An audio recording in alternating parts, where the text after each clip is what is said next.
Hey Warriors, hope you learned a lot at the workshop. These are just a couple of reminders when you're doing massage at home. You want to make uninterrupted time, turn the phone on silent, lock the door, get the babysitter, put the kids in bed or whatever so you're not interrupted.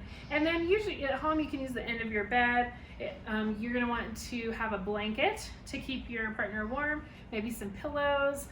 It really feels comfortable to have some pillows to support the knee when you're face up.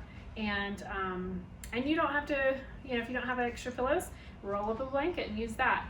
You want to make sure the room is nice and warm, and then just kind of create space around you with maybe a lit candle, some diffusers, doing some nice aromatherapy or some nice music. You can find spa channels on Apple Music. They're all over the place. So hope that helps create that space at home and enjoy time using the massage techniques we taught.